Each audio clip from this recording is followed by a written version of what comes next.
Hey everybody, welcome back. My fourth interview, guys, with this time Natalie from Natalie Lawyer Chick, which I'm so super happy about. You guys know I've been waiting for this one, and I'm thrilled because there's another woman in the community, which is always nice, right? And B, she's just so cool. Natalie, hi. Hi. Thank you for Welcome. having me. I'm super stoked and congratulations on 10K. Thank So you. quick. Amazing. So quick. Amazing. I can't believe it. I'm in disbelief. Seriously. I'm thrilled for you. I really am. And you have a lot of fans here. Like everybody loves your channel. That's And so don't tell sweet. Schrodinger, but he didn't turn me on to it. I knew about you before him. Oh, I won't tell. We'll just find out. Yeah. But yeah, so tonight just want to ask you a couple questions, get to know you. The girl behind the channel maybe. Sure. Okay, so should we jump right into it? Oh, wait. Yeah. I'm sorry. Hi, Cliff. Hello, Marvel. Hello, Natalie. Sorry, I'm so excited, Cliffy. You know Oh. that. Yeah. How you doing, hon? How's Canada? Oh, I'm all right. Canada's pretty good. Still Pretty there? good weather. Pretty good weather right now, so can't complain. Lucky. Oh, that's good. For this time of year, that's great. Yeah. Yeah, we just had 2 feet of snow here. Ugh. Oh. I don't like Colorado. Mm. Yeah, No. it's well above freezing and sunny here, so that's good. Yeah. Yeah. All right, cool. Well, let's get into it then. Everybody in the chat, if you have questions that maybe I forgot, feel free to tag Cliff. You know how this works. He'll take the questions. Super chats are a priority, of course. Mm-hmm. And today is still this week, so every super chat goes to Texas, helping out the people in Texas. We have enough for 450 meals already. I'm super proud of that. That's awesome. Yeah, this community is great for helping people. It really is. And yeah, so far, for every $50, it's 150 meals. Right, Cliff? That's how it went. Yeah, that's what you Yeah, that's said. right. Yeah. Okay. Oh yeah, yeah. So it's a place out of Houston that we're doing all the money to. Yeah. That's amazing. We Yeah. have some people in our like Irish Dublin girl. She lives there. Some other people in our community that live in Texas, and we can't Mm-hmm. forget them at a time like this. Of course. Right. All right. Into the interview. Let's start out with the young lawyer chick. Um, so as a little girl, what did you do to have fun? Like, what did you do for your day? Yeah, so I kind of had like a crazy upbringing because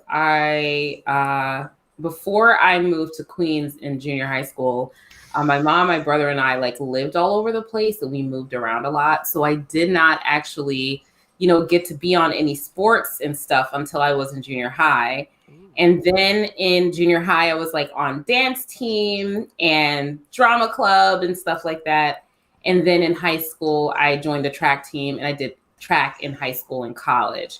So those were like the first times. Oh, and then I did like, drama club and stuff in high school. But those were the times that I was able to really join sports, is when I was just a little bit older than when most kids do it. Wow, you were really like a extrovert all the time. Like ever since you were a kid, you didn't Yeah. have a problem being around people, huh? No, You I said you got your didn't. brother. Do you have more than one sibling or what? No, I just have a younger brother. Okay, so did you have a big extended family or?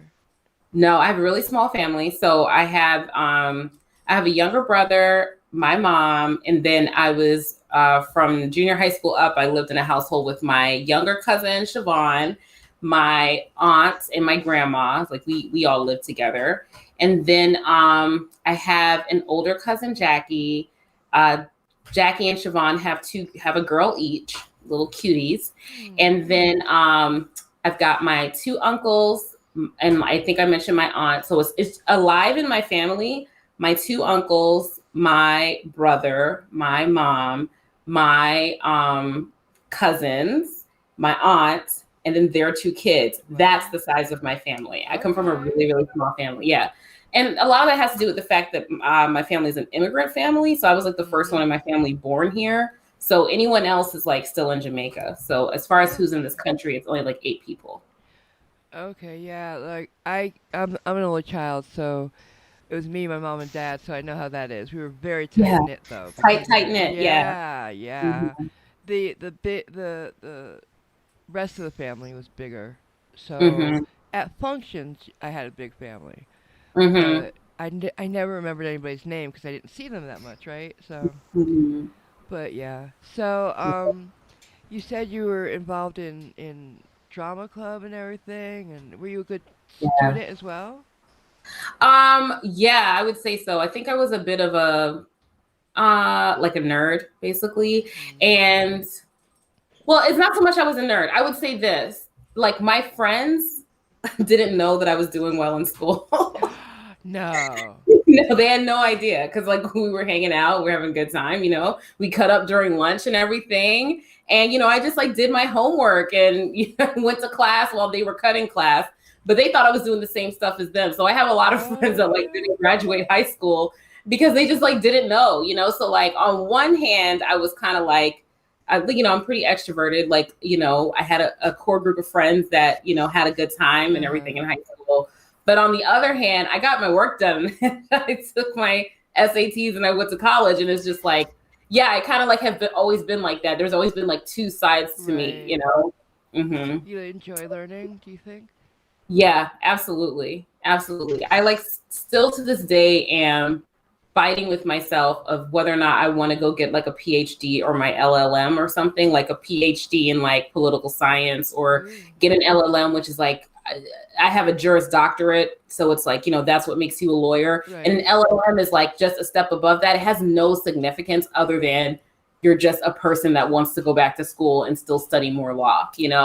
So I thought about that, and my best friend was saying like, you always want to be in school, and like really you Yeah. should. But I don't know if I'd be a good student now. It's been 10 years since I've been in school, so I don't know if I'd be a good student at this point. But I do like learning. I like continuing legal education, or these courses that we have to take, or that it's advised that we take. So I'm always making sure that I'm taking that to try and stay on top of things. I enjoy it. Yeah. Cool. Were you good in class for the teachers? Or did you I cut up? I was talkative. So I was Mm. good in that. Like I said, I did my homework, and I was good in the classes that like they would like call on you, or you could like raise your hand and stuff like that. I was great in those classes because then I could kind of like, talk my way into things. But I wasn't good in math because I have a math disability called dyscalculia. So I wasn't, and I didn't know that in high school. I didn't know it until I went to college. So I wasn't good at math. And so I think I used to cut up and talk in math. Ooh, your screen went blank. Okay. I used to cut up and talk in math when I was Oh, sorry. still in high school. Uh-oh. Go ahead. Just keep going off. Yeah. When I was still in high school. So I think that's the class I used to cut up in the most. Like I used to make jokes and crack jokes and talk at the back of the class. And it's really because like I had no idea what was going on because I wasn't good at math.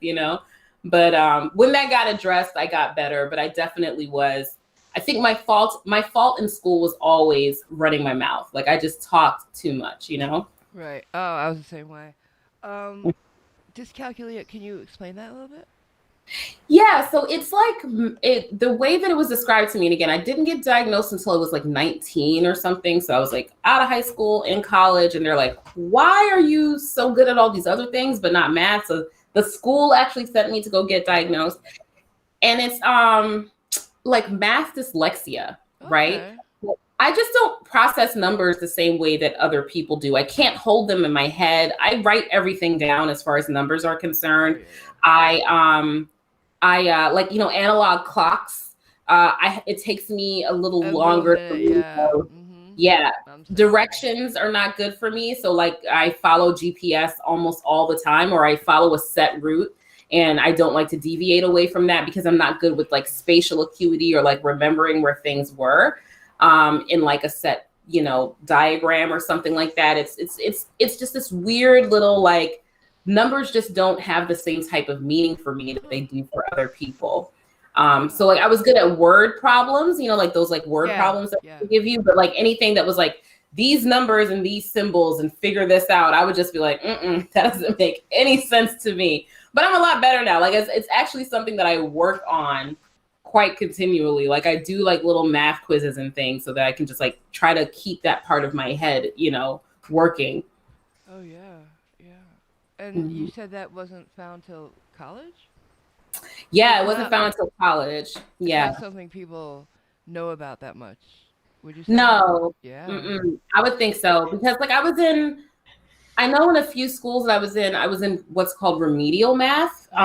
So I definitely, they identified that it was an issue. They just didn't, I don't think that it was an available diagnosis in the 80s anyway. And by the time that it was, I think I was in college. And then I don't think my high school had the resources to figure it out. They were just like, you'll just stay in algebra. Just stay in algebra. Yeah, I didn't make it out of algebra either. So. Yeah. I never got to calculus. No. I tried, but nope, wasn't for me. No. I'm a visual person. I have to see things. Same. Yeah. So, whereabouts in all that did you think of law and going into it? So I got in my family, we had like a lot of, kind of interactions with the criminal justice system. I had some family members who were arrested, and I didn't like what happened to them, like how they were treated. I met this like defense attorney who did indigent work. Like they work for people that can't afford lawyers. And she was like explaining to me, like, it doesn't have to be like this. These are examples of bad lawyers. There are examples of good lawyers. And I was just like, I want to be a good lawyer. I want to help people that come from the type of situation that I come from. So that's kind of what it was. It was a personal experience of dealing with, a few family members who had some interactions, and it wasn't positive. And I knew that I wanted to be better than that. I wanted a better experience for people that couldn't afford to hire an attorney. So that's what made me get into it. And that was around like junior high school that I decided. I went to a high school that was dedicated to law and government. It was called the Law and Government Community Service High School. Get out, really? Yeah, it was crazy. Like I was like on mock trial and moot court in UN and stuff. Like there was like a courtroom in our school. That's neat. Yeah, it was pretty cool. Oh, yeah. I love that school. Like it's closed now, as schools are wont to do. But yeah, it was for the years that I was there, it was a great experience. That's so weird. I went to a school for art, a high school for art, and that's closed down too because they don't want to, they don't want to give the money to it.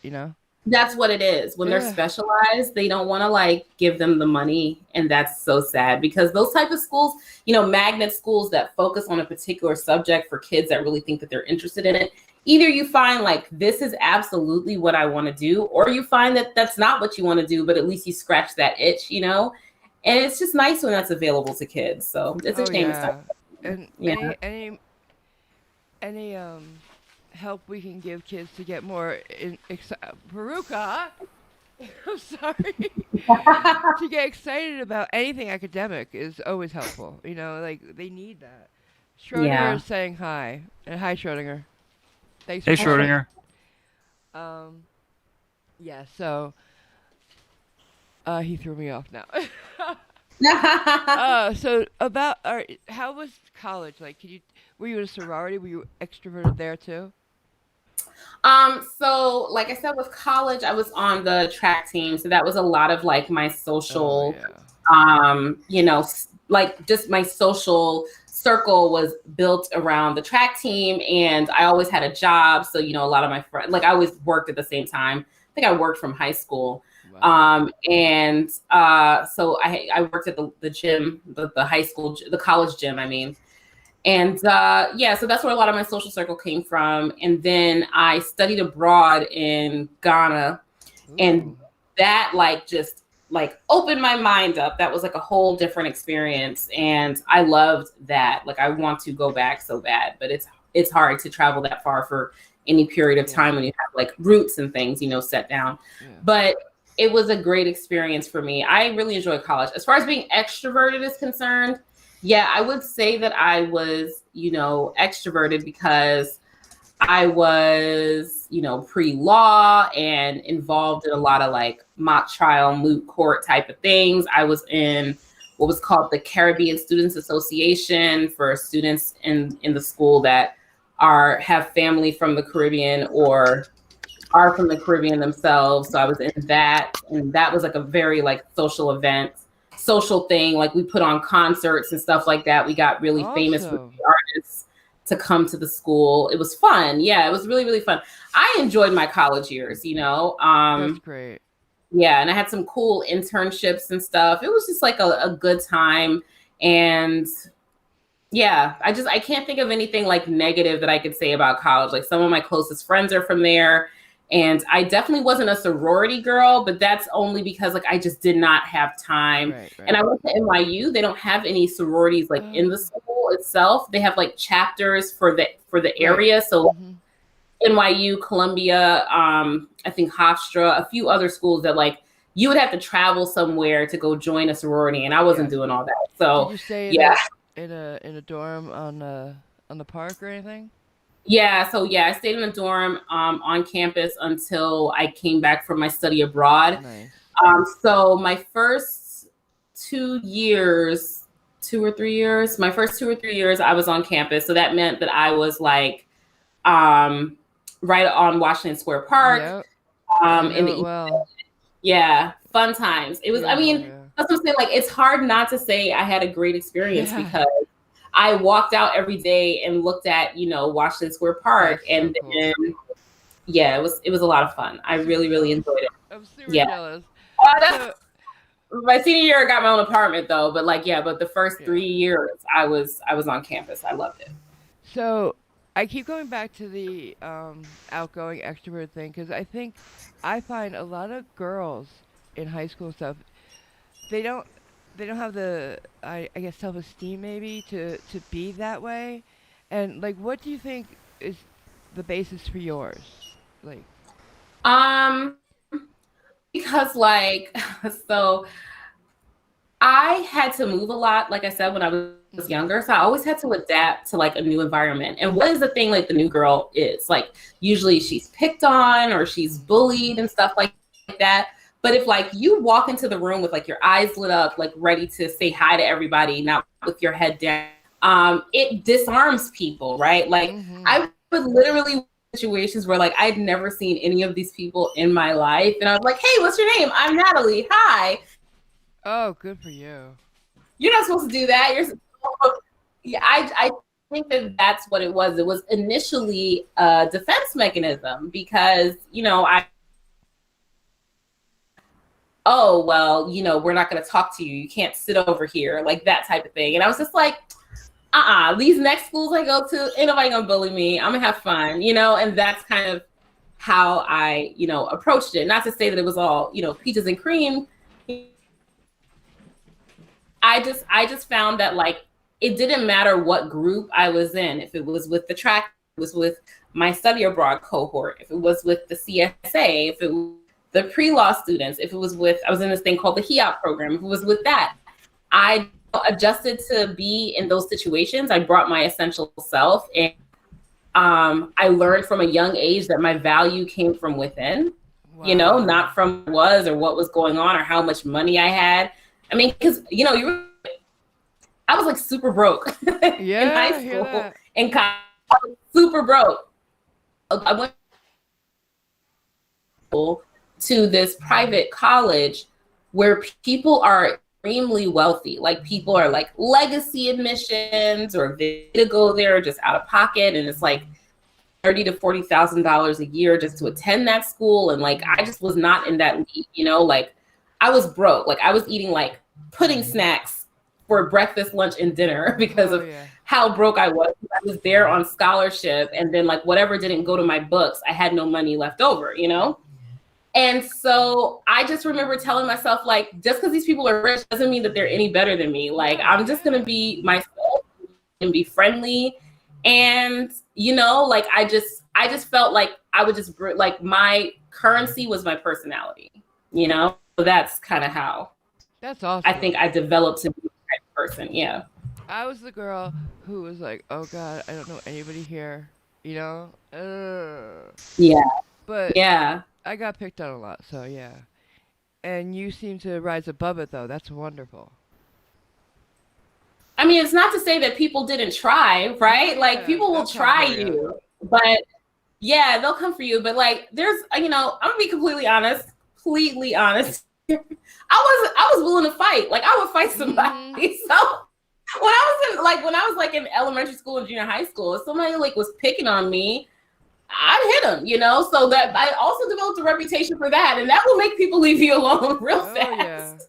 Yeah. So there was a certain level of confidence that came with the fact that I would defend myself, but I would defend other people too. Mm-hmm. And like I said, I was, no matter where I was or who I was around, I was gonna be myself. You know, I was gonna be myself. Mm-hmm.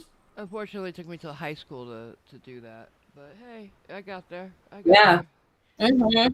I think it also helped that I was 5'6" in 5th grade, so people didn't mess with me physically very much. They're not gonna mess with you. Yeah, no. I'm 5'2", okay? So like, oh, you're a little and I was one. Okay, you're the type that I would protect. Yeah. Yeah, like long after people were like getting up there like 5'6", and the guys were getting 6 foot, everyone was surpassing me, and I was 5'2". And I know that, like, I was like, you know, to some girls, like, fresh meat, like, you're like, oh, you're easy pickings. And I was just like, no, I'm not. Like, not only am I going to kill you with kindness, but if you try me, I'll try you back, you know? Oh, yeah. I don't live by that anymore. I'm an adult, you know? Yeah. But, you know, schoolyard bullying is a different thing. Yeah. So you're married, right? Yeah, I'm married. How'd you meet? We met on Facebook. So we were in like this mutual like group for professionals in our area. And like, you know, like they would do like little get-togethers and things like that, but I'd like never seen him. And one day he DM'd me about, I think I went to like a protest or something, and I shared it in the group because I was inviting people to the protest, right? Because I'm good for that. I'm always going to do something like that. So I was inviting people to the protest, and I said, hey, I'm going to be here if anybody wants to come. And a few weeks later, he DM'd me, and he's like, hey, aren't you the girl from, let me back that up. So we were both commenting on this interesting, like kind of funny post about wedding rings or engagement rings. And in the post, somebody was saying that the engagement ring that this guy gave this girl was too small. And it was like kind of like a meme, and they were laughing about it. And I was like, I don't see like what's wrong with having a small engagement ring. It doesn't mean that you can't like grow over time and get, you know, a bigger one later, but what do engagement rings really even matter? You know, like that type of thing. And I was just like sharing that, like, so I had like previously been engaged, and you know, I had a pretty decent sized wedding ring, but the relationship didn't work out. So what, and I gave it back. So what does it matter? You know, I was like, the only thing that matters is, you know, the relationship. And he had agreed with me in the comment section. And then he DM'd me being like, oh, aren't you the girl that was at that protest? I liked your opinion on this whole like engagement thing. And then we were just like talking for a while. And I just thought that he was like talking to me platonically because like, I'm an attorney, he's an attorney. We were talking about like legal issues. He wasn't like, I didn't think he was flirting with me. You know, like I didn't know what he was doing. I just thought he was talking to me. And I usually don't even answer my DMs, but I was just like, you know, it's whatever. And then he was like, oh, I'm in Atlanta taking the bar exam in Georgia. And I was just like, oh, what are you doing there? I thought you lived in this area. And he was like, oh, I'm just taking it for fun. And I was just like, who takes a bar exam for fun? You know, like they are so hard. Oh who takes them for fun? So he's like, I'm going to take this bar exam for fun. And so he was like, when I come back, do you want to meet up and have dinner? And I was just like, I mean, yeah, sure. So I text my friend Montez, and he was on my channel. I did like, he's another attorney friend of mine. Mm-hmm. I was like, hey, this guy asked me out to dinner, and I like showed him the DMs, and I was like, do you think that this is like a friendship type of dinner, or should I be like showing up like it's a date? And he was like reading them, and he's like, girl, he likes you. Like, what do you think this is? He likes you. So I went on this date. I didn't realize 100% it was a date, and it was a date. And then after that, we saw each other like every single day after our first date. Like, just, like invited me out over and over and over again, and I him. And then he asked me to be his girlfriend. I said yes, and then moved into that was like we met in February. We moved in together in April. Ooh, you didn't waste time. And then by that December, he had proposed, and then we had a longer engagement. We didn't get married until I think like 2 years later or something like that. But yeah, that's how we met. Oh, excuse me. I'm okay. Okay. Yeah. I'm here. That's so cute. I just turned off the camera. Thank you. Okay. Yeah. Okay. So I'm here, but I'm gonna like. No, don't worry about it. Don't worry about it. Chow down real quick because I have not eaten anything all day. Yeah. My chat's used to me doing that too. Yeah. Oh yeah. Sometimes you forget to eat. Oh, I'm so sorry. So Brendan's like, it's not the ring size, it's the intent, right, Brendan? Mm-hmm. And then he proposed. Yep. I always say that. I think that's one of the reasons he was interested in me, because I was just like, who cares about a ring size, you know? Mm-hmm. But he proposed with a pretty good size ring. My mom had a cute one, and she told me about when she and my dad had first got engaged. She was showing some of their friends the ring. And he got her. It's a little bit less than a carat, but it's a vintage ring too, so it was really nice. Mm-hmm. And she showed it to this one girl. She's like, "Oh, it's so much bigger than mine." What? And they just felt so bad. The guy was standing right there. It's like, how the hell are you gonna do that? That's just terrible to me. I never even wanted a diamond because I just thought like. Why? Like, I'd rather have something with color maybe, or I don't know. But then I found out there's like pink diamonds. I'm like, okay, maybe that. You and your pink. Shut up. I also love pink. It's my signature color. I will say this. They really don't matter. They really, really do not. The size of the ring does not correlate to how much he loves you. To how strong your relationship is. Like, I don't like to talk about previous relationships because I have like no animosity towards my ex whatsoever. You know, like he's a good person. It just didn't work out. It's totally fine. But you know, the size of the ring did not ensure the safety of our relationship. You know, it just didn't. So it's like people put way too much stock into that. You know. And like I said.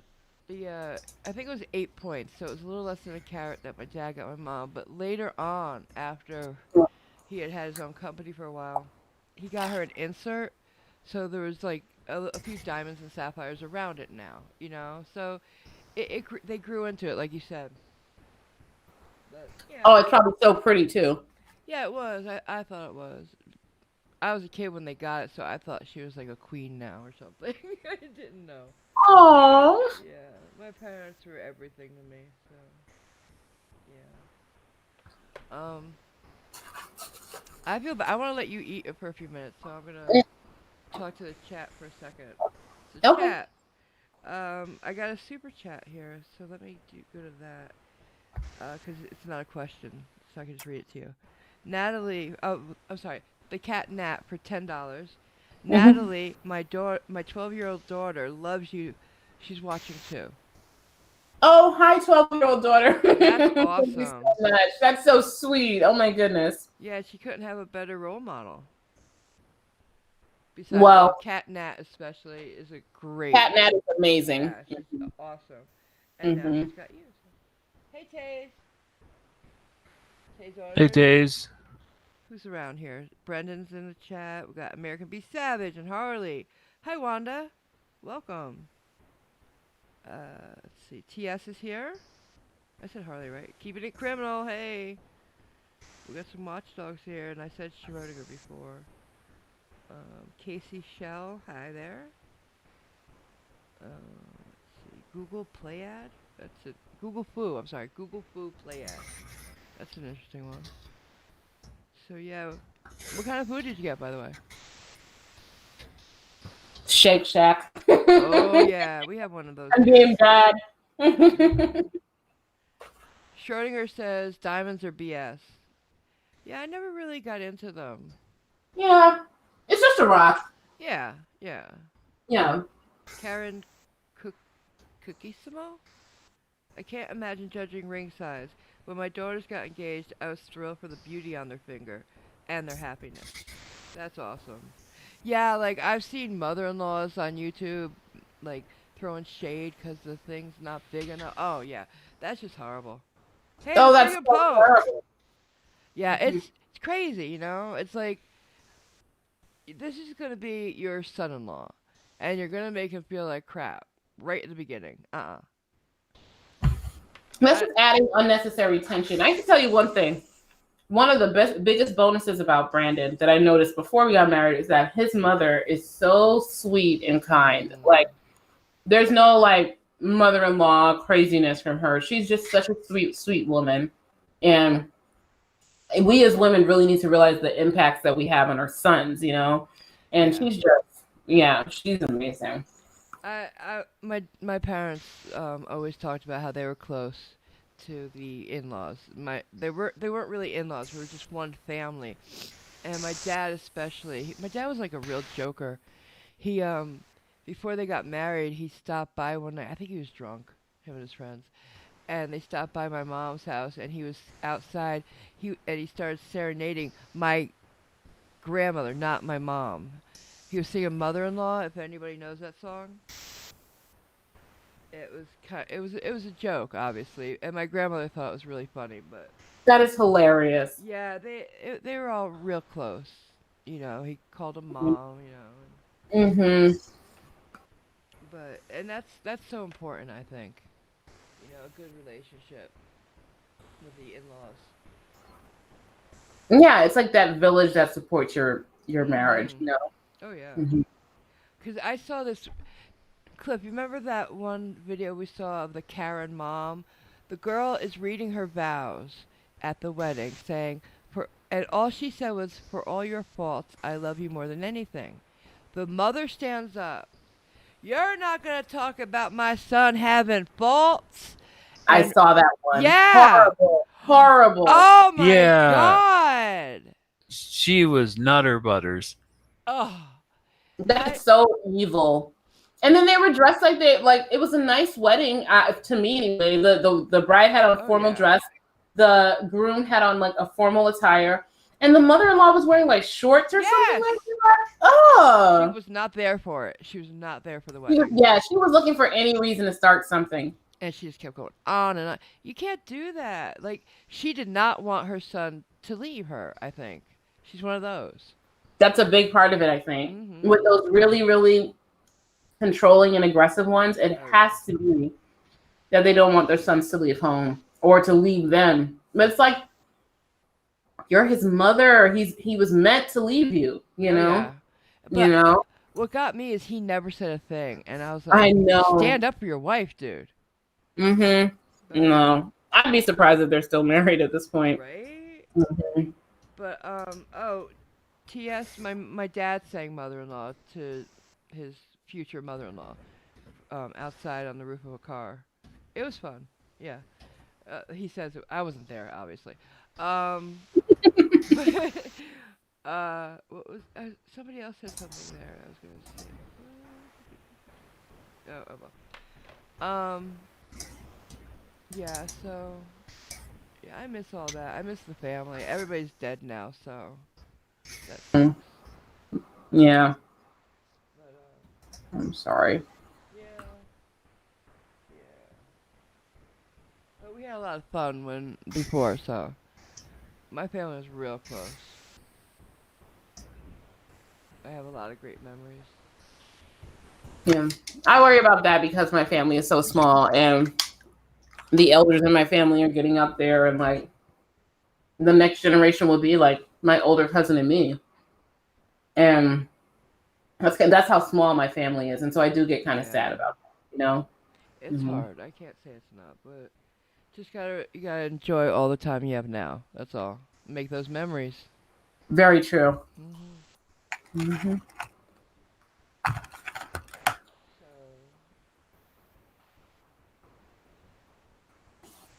And I'm back. Okay. Wow. Good for you. I was starving. I'm sorry. No, I get it. I'm gonna order something after this. Mm-hmm. All right. So, I guess we're on to like how and when you thought of doing YouTube and why, like the catalyst. Yeah, I think that's a good question. So I first started YouTube in like 2007, 2008, something like that. I think 2007. And I was doing hair tutorials because I came on YouTube because my hair is dreadlocks. I started dreadlocks and I wanted to figure out, we call them locks, how to do my locks. Like I didn't know how to do them. And I was a broke going from college into law school person because I went into law school in 2008. So or 2007. I was super broke. And so I was like, how am I going to do my hair without spending an arm and a leg? Because the people that do dreadlocks, they're called locticians. Mm-hmm. And the locticians in my area wanted to charge me like $300 to start them. Oh, yeah. And like $100 for maintenance. And I was just like, I'm not doing all that. So there was this community of mostly Black women who were showing you like how to maintain your locks, how to wash them, like how to twist them, how to style them. Because I literally had no idea what to do, you know? And I'd always had other people do my hair. So so I learned from them. And then people started complimenting me on my hair. And I was like, oh, I can like teach other people like what I learned here. So I would do that. And I got like quite a good bit of views. Like one of the videos has like over 500,000 views on it, which is like, I don't think that I'll ever like have a video. But that video is not monetized because like at the time I didn't know anything about like copyright issues. So I have like a real artist song playing in the background. And so I think Jill Scott's like making money on that video or something. But anyway, that's what I started it for. And then while I was in law school, I was in law school at a regimented, schedule. So I felt pretty comfortable like making videos pretty frequently. But like, again, it wasn't something that I made money on. It wasn't something that I like earned a living from.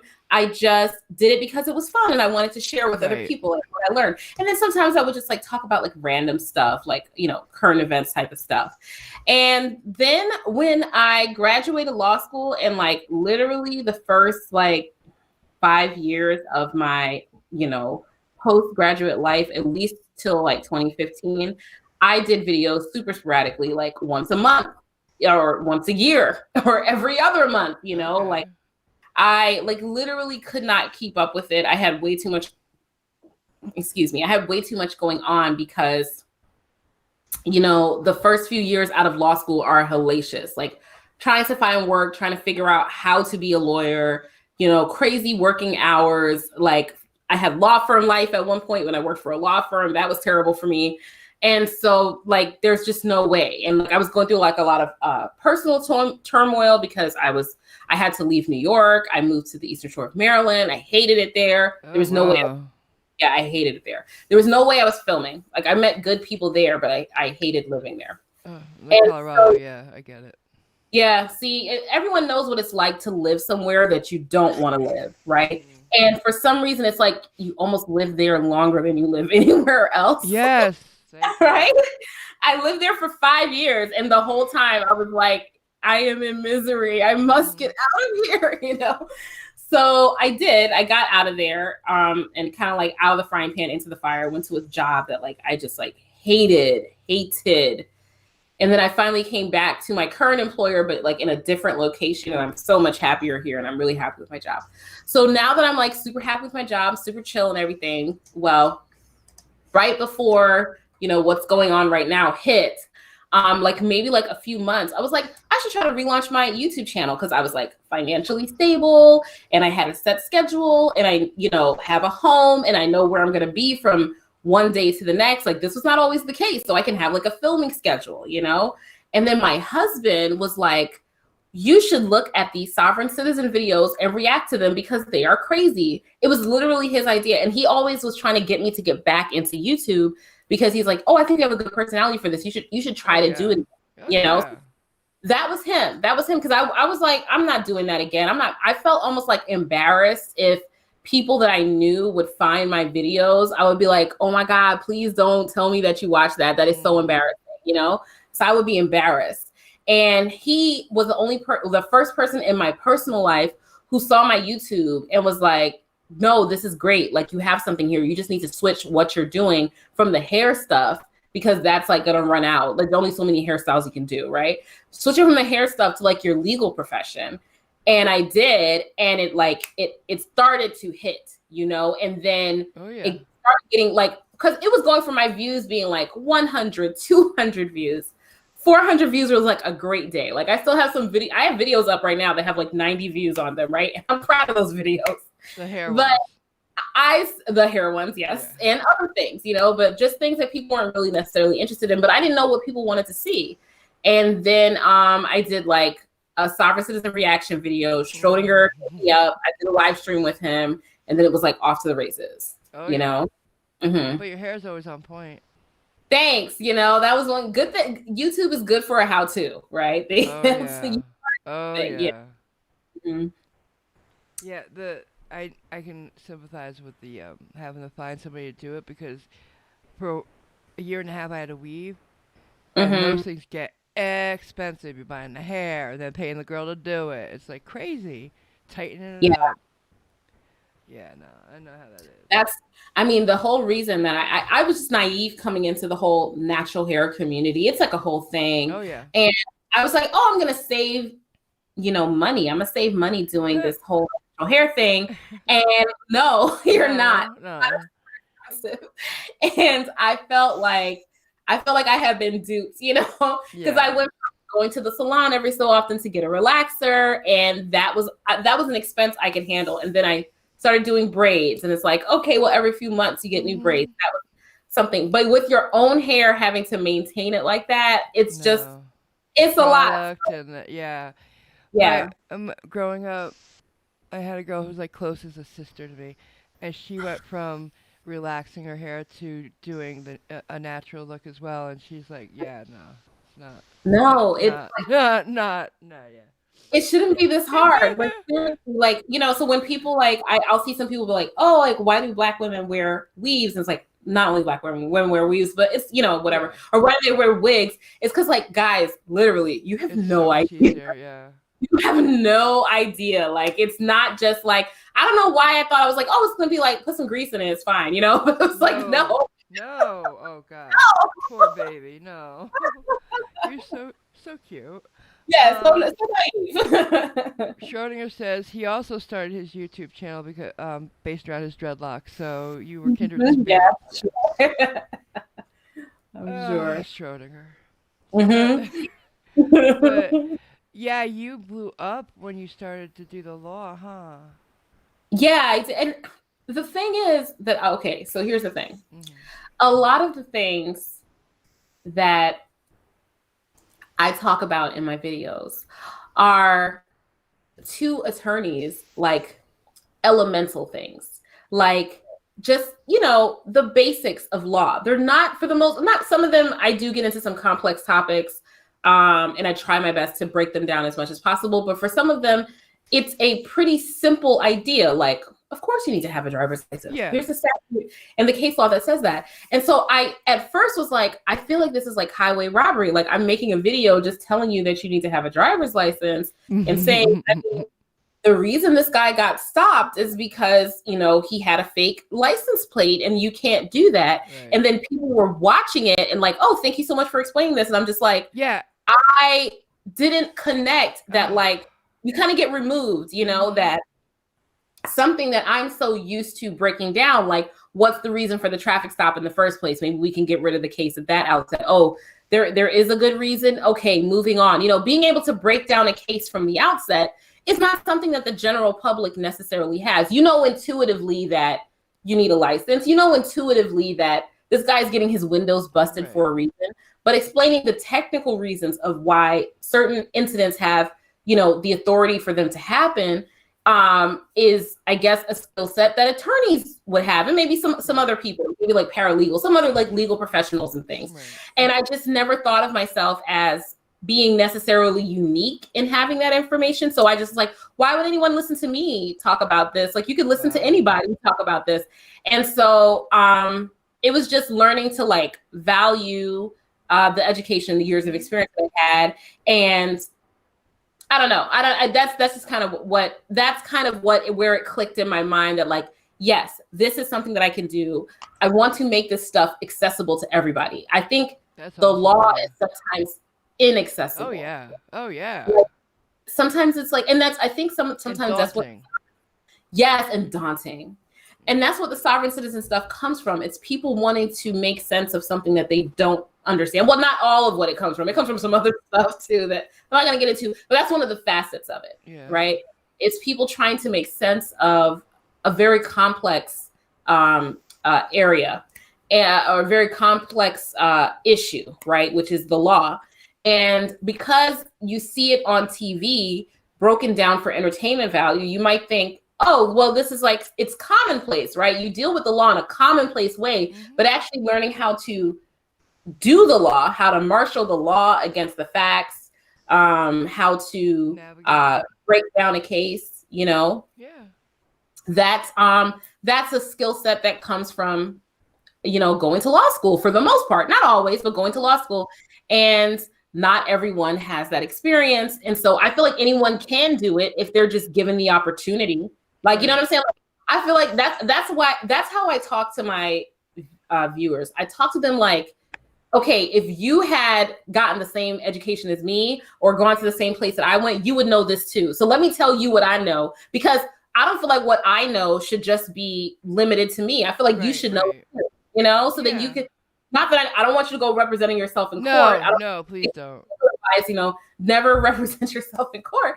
But I want you to be armed with a certain level of knowledge that maybe not the everyday person has, Mm-hmm.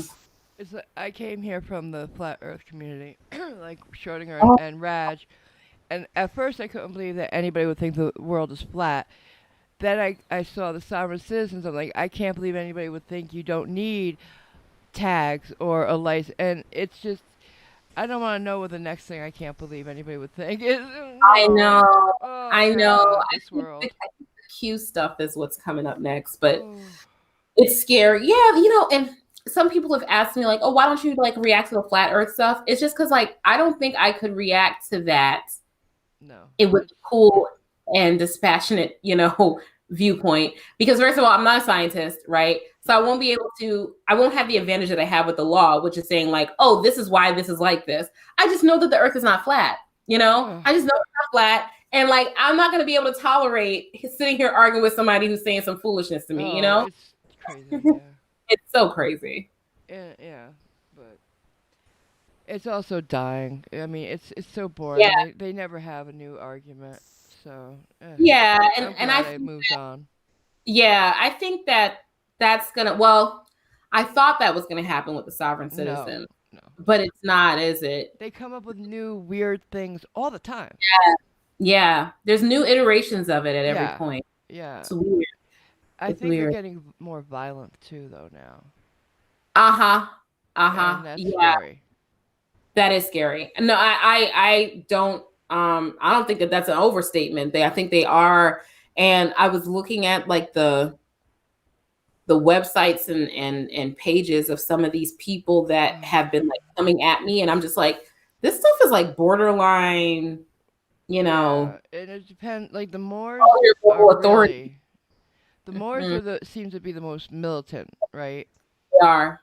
But you have a lot of sovereign citizens who, low key, I mean, they took over a national park, right? I mean, the Bundys, all of them. Yeah, like that is crazy. They took over federal lands. Yes, they did. Like they're Yeah. it's just too. It's scary how much a true believer, how far they'll go. I guess. You know. It's terrifying to me. I'm really concerned about it. I'm concerned not enough people know about it. About Yeah, sovereign citizens. I didn't know about it until Brandon started watching them on YouTube. That's how I found out about them. I mean, well, I would see them in court, but it was like, oh, here's this kooky person, and like it would go out of my mind, you know. Like I would see them in court. I had seen more Moors in court than I had seen sovereign citizens. Yeah, because I live in like a pretty like Black area, and so like it's a high African American population here, and so I guess like our flavor of sovereign citizens is Moors because we have more Black people here, and so we would see the Moors, but I wouldn't sit down and listen to what they're saying. They never took us as counsel. They don't want an attorney. Yeah. So I saw a trial once where one of them in district court took out his Moroccan flag and planted it on the trial table. That was interesting. He lost that trial, but then he went to circuit court. He filed an appeal and then won it on the appeal. Really? So yeah, but like I didn't really know what he was talking about. I didn't really get that into it. But now, now I know a lot more than I thought I ever would. I think that because I grew up, I was in a very high African American, like I was the only white girl in my school. So, you know, I didn't realize that the things I was hearing then kind of grew into the Moor thing now. You know what I'm saying? It's like, now looking back, I'm like, oh my gosh, I did know about them, you know? And it's like, it was insidious almost, the way they came up in and they're grabbing people, and they're like, hey, it's like the whole thing. You go to jail, you see a jailhouse lawyer, and they start talking to you, and you're like, oh wait, that sounds good, Right? you know. But of the three, Moors, frauditors, sovereign citizens, which do you think is the worst? That's hard. I think they're all concerning. Those frauditors, though, I've kind of, I don't know. They seem like who taught them to be this way? They seem like loose cannons to me. It's just something about like the way they talk to people, and like, okay, so you know, the way you do things does have a bit of an effect on me, you know. And I feel like with the Moors and the sovereigns, although they have their dangers, and we talked about that, they try to act professional a lot of the time. They try to pretend like they're professional. They try to act like, you know, I have all this legal jargon. I am my own representative. You know, I am the representative of this state in this account, and whatever the case may be. I'm an ambassador for my own country. Whatever it is that they say today, you know, they try to have some force of law behind them. Whereas with the frauditors, they are like, oh, they're talking to the police officers and the UPS and the USPS workers, and, you know, people working at the front desk at government buildings. You're my slave, calling them the word and stuff like that. Like, they're just so nasty, and it was flipping people off. Like, you know, I can flip you off, and it's like, yeah, I mean, you can, but like, should you? Why? Yeah. Why? You know, like, you know, what did this? I'm like of the mindset of don't start no stuff, won't be no stuff. Exactly. Like, I don't start anything with nobody, and hope, you know what I'm saying? And then you don't start nothing with me. Right. And like, they go up to people and start stuff with them just to audit or test how far it can go.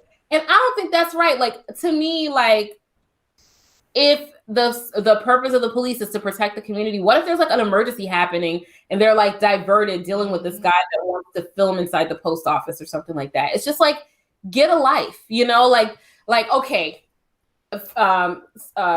Moorish Americans and sovereign citizens, they are committing a crime, right? But the crime that they're committing is they're driving their vehicle without a license. It's problematic. It's a crime. We need people to have licenses for all types of reasons. They also don't pay their taxes. They also do this other stuff, right?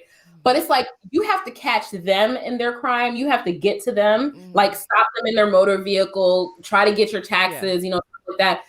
I'm not talking about the guys that like try to take over people's property and stuff like that. I'm not talking about them. Right. But for the most part, they are offensive in the fact that they're not following the mandates of society that the rest of us follow, and that's not fair. They are inoffensive in the fact that you have to interact with them. You have to go out and interact with them. They don't come to you. And I feel like First Amendment auditors come to you. Yeah, they absolutely bring the fight to you. They come to your job. They people having conversations in public and they're trying to film their conversations even though it's in public. Why are you filming people's conversations? That type of, it's just so weird to me to like go out and like poke the bear, go mess with the officer, go up to him and say, I'm going to film you now. What are you going to do about it? Why are you doing that? I know you can, but why? So I think that I don't know who's more dangerous. I think that the frauditors bother me more. I get less enjoyment. To be honest, we all get a certain chanterfruit or however they pronounce that. We all get a certain amount of enjoyment out of it. And I don't enjoy even watching First Amendment auditor videos. Like I don't even like looking at them because they're so mean and I don't like mean people, Yeah, Cliff and the people in the chat can tell you that I get most triggered by them. Yeah. I don't like the way they talk to people, especially, and they're cowards really, because they never do it alone, right? They're always in a group, and the people they pick on most are women and older men. Yes. Yeah. Yes. They're cowards. Such cowards. And like the whole like, and okay, so like a thing for me is that like I am all about like discourse and I work in an adversarial system. So I will argue you down over my point. I don't like when people bring personal attacks into things.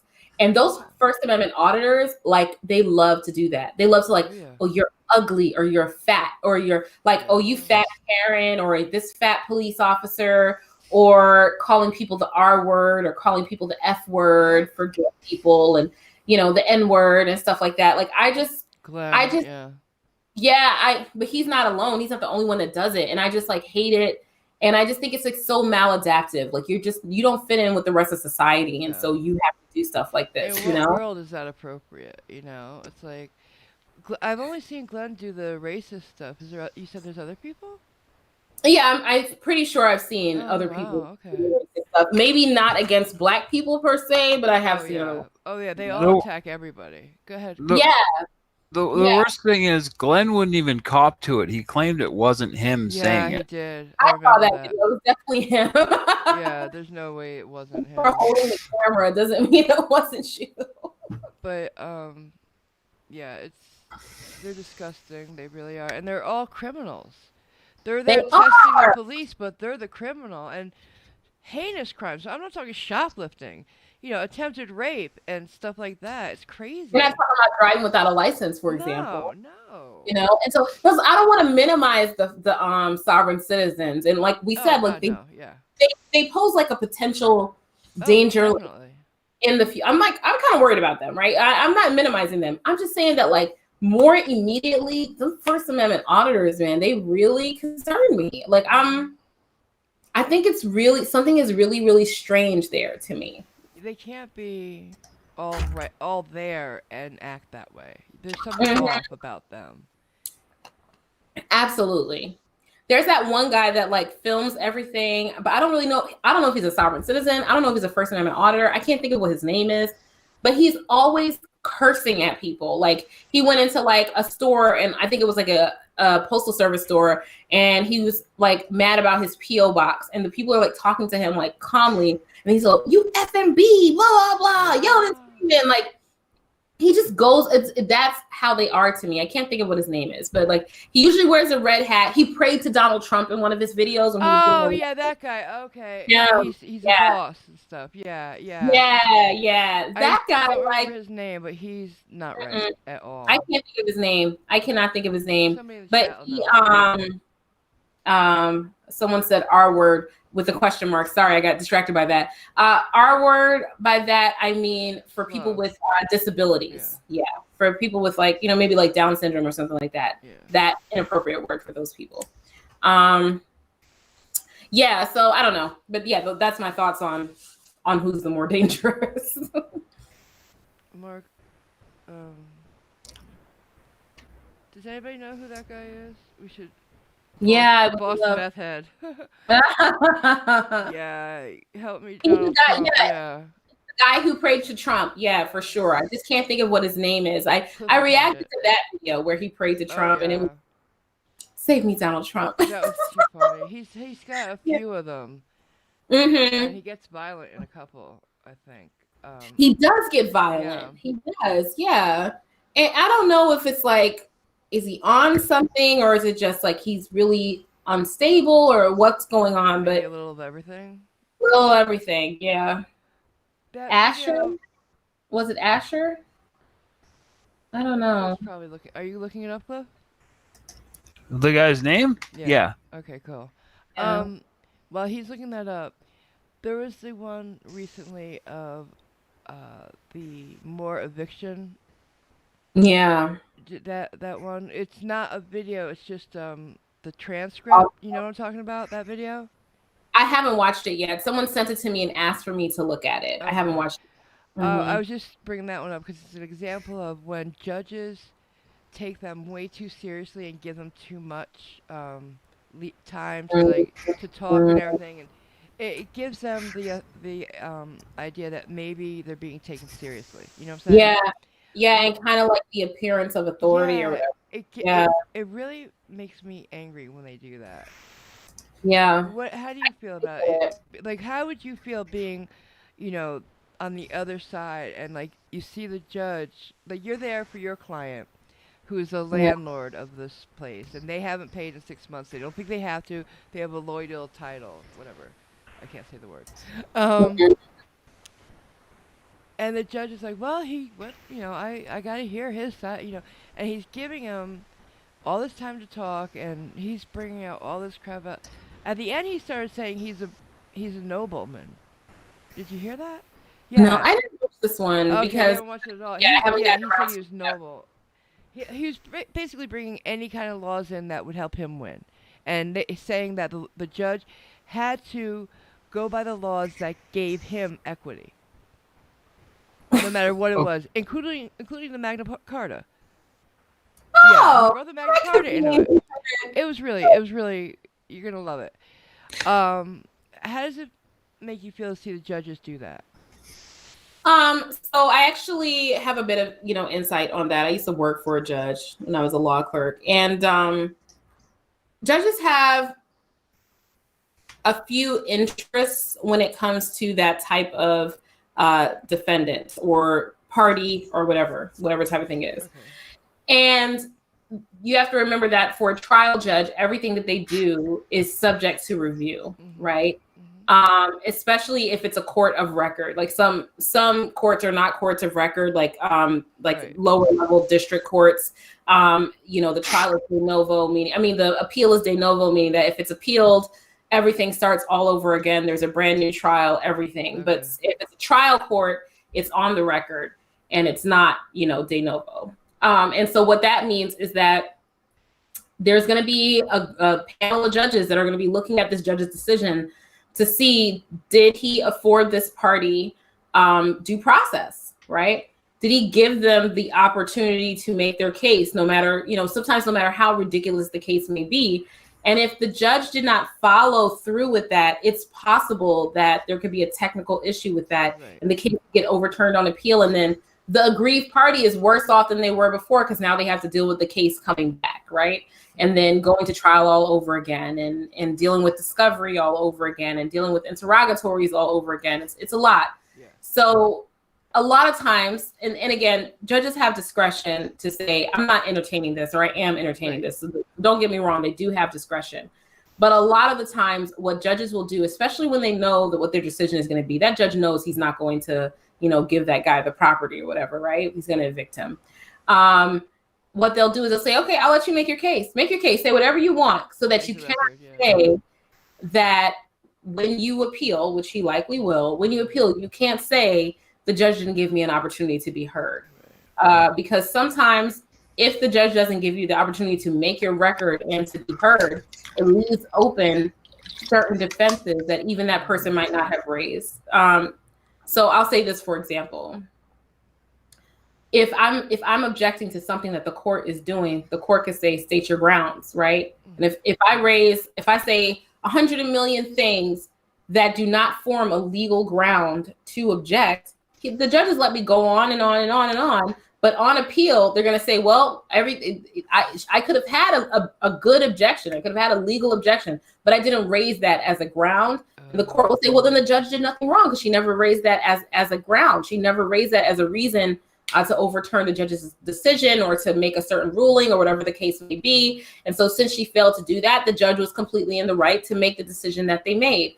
So what they're doing is protecting the record. They're just protecting the record and making sure that it's clear that I gave this party the opportunity to make all possible legal defenses. They chose to spout nonsense. That's their business.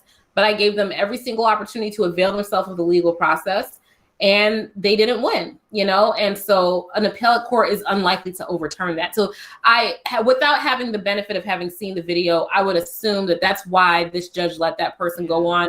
And a lot of the times that's why they let them go on if it's a court that's subject to review on their decisions. Have you ever had, personally, a crazy case or seen it in person? I mean, yeah. What do you mean by that? Talk about yes, all of them. Yeah. But what do you tell me? Be more specific. I mean, because yes, obviously they don't ever. Sovereign citizens and Moors don't ever want a lawyer to Right. But what's the closest thing you've gotten to something like that? I mean, we have clients that have mental health issues or just personality disorders, or they are stressed and nervous, and maybe their family members are stressed and nervous, and the family members are intervening. I've had a bunch of stuff. I think I can talk about this one case. I'll give you a good example. Okay, great. I can talk about this one case that was super duper crazy. I might have talked about it on here before. I'm not disclosing any confidences. I'm not telling you his name or anything like that. But he was charged with assaulting his girlfriend, and then with running from the police, assaulting the police, and a bunch of other things, right? Mm-hmm. And there was video of the interaction with the police. Oh. And I showed him the video ahead of time. We reviewed it. And then when it was time to testify, he says that to the jury, in front of the jury, that I doctored the video. You did? Yeah, that I doctored the video to take out the part where the police were obviously beating him up, that I cut that part, out of the video. Now, a couple things are wrong with that theory. That he had clearly been sitting down thinking this one up. So a couple things are wrong with that theory. Number one, the video that we were watching in front of the jury during a trial was not my video. It was the state's copy of the video. It was the state's video because it was from the body camera and dash camera, and they gave it to me. So they gave me a copy. They had their own copy. We were playing their copy during the trial. So secondly, at the time, I was working for the public defender's office. We don't have any money. So we did not have money to edit videos and cut pieces out. We don't even have the ability to copy CDs. We had to ask the attorney to copy CDs for us. That's how broke we were at the time. Yeah, we were so broke. Or we would the individual attorneys would do things out of their own pocket. But I certainly wasn't editing any video or anything like that. And so that's an example of, he took it all the way. He was really interesting. He some of the charges he was found not guilty of, right? I did a really good job in that trial because it was on video, him assaulting the police. But he was found not guilty of some of the more serious offenses. And the judge slammed him on the stuff he was found guilty of.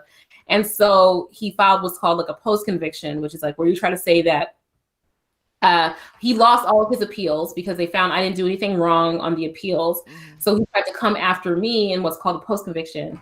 And in the post-conviction, the poor post-conviction attorney, so it's a different attorney that represents him, the poor lady was like, she raised all these other issues beforehand. Like we had like you have a trial on these post-conviction things. I'm the witness, right? And so she's like, oh, did you do this? Did you do that? Did you explain this? Did you explain that? Yes, I did. Here are my notes. I did all these things that he's saying I didn't do. I took notes because he was a difficult client. So I knew I was going to need to keep notes on him. And here's everything that I did. And, they saw that. And then at the very end, she was like, and did you doctor any video? No. She had to, because he raised it. He raised that when he filed the post-conviction. So she had to ask me, right? And she clearly did not want to ask me. Yeah.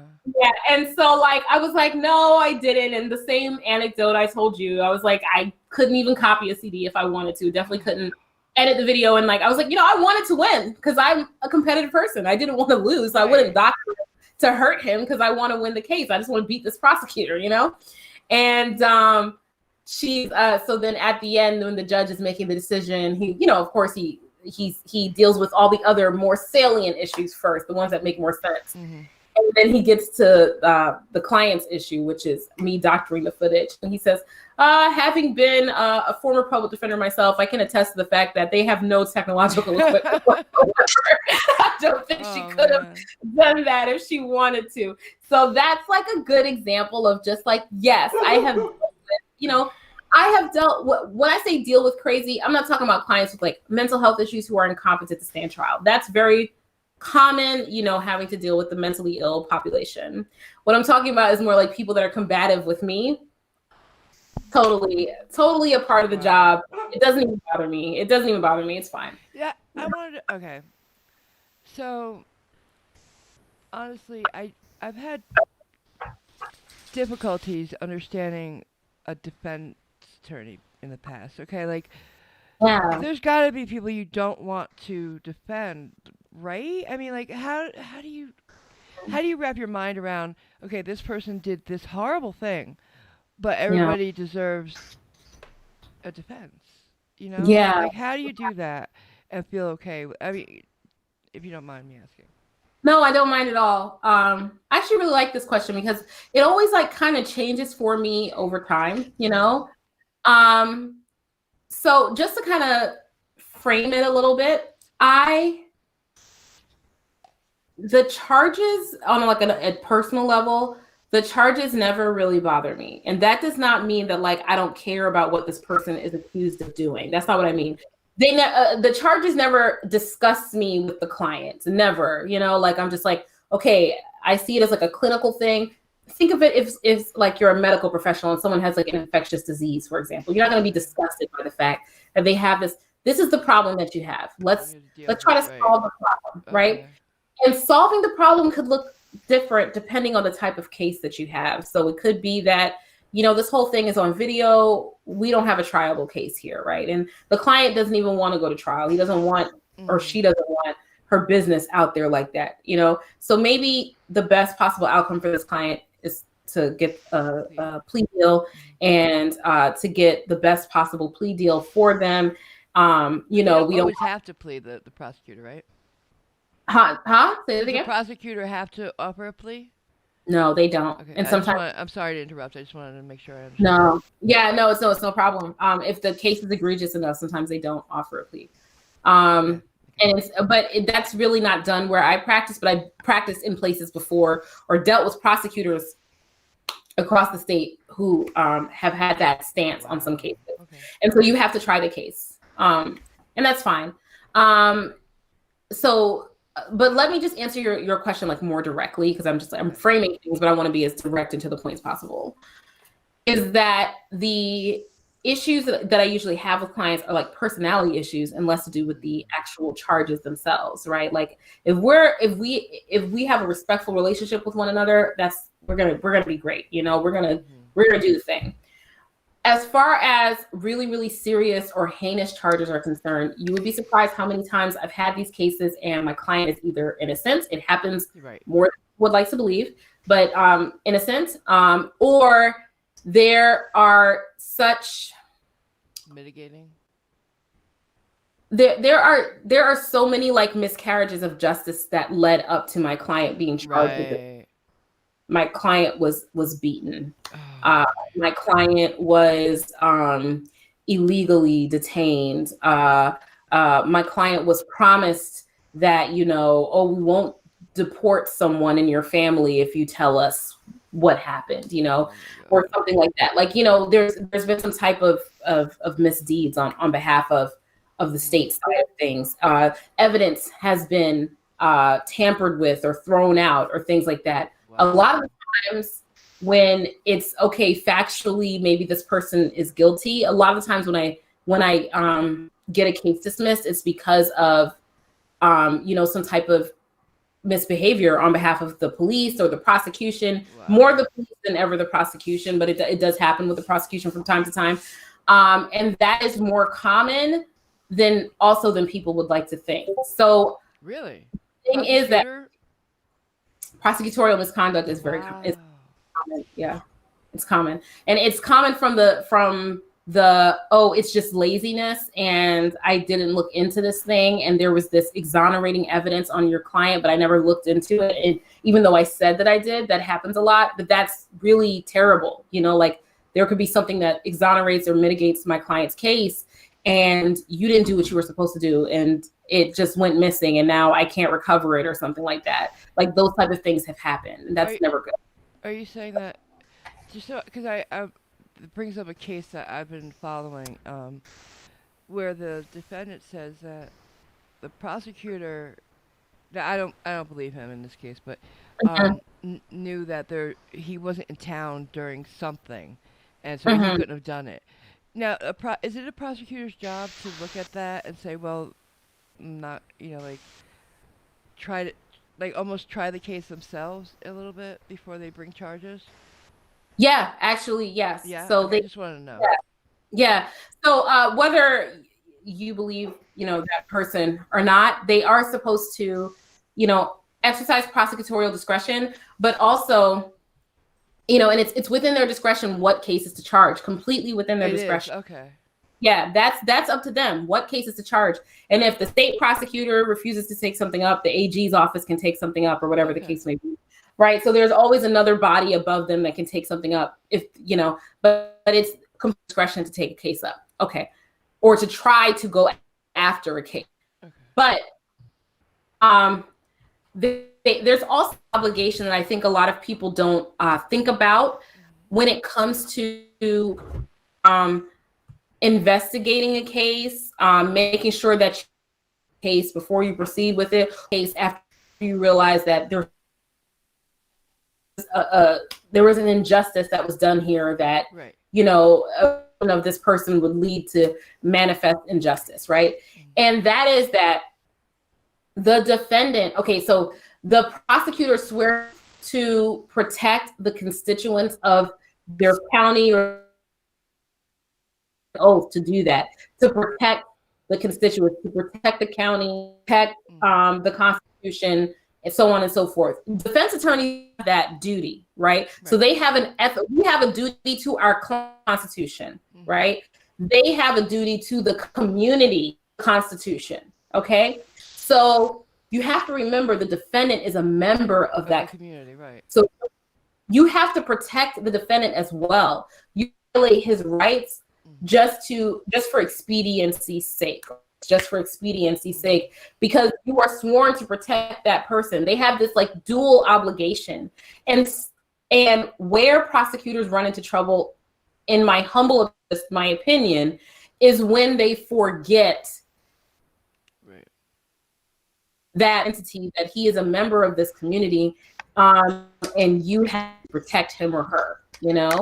And so they shouldn't just wield their sword of prosecutorial power without thinking about that awesome power and weight that it holds, you know? Oh, yeah. Whereas with us, our ethical obligation is to our client first and foremost. Everything that we do has to be in the interest of our client, and not in the best interest, like you think, where like you're protecting someone or like a child, or you're making decisions for them, because they make some of the most important decisions, right?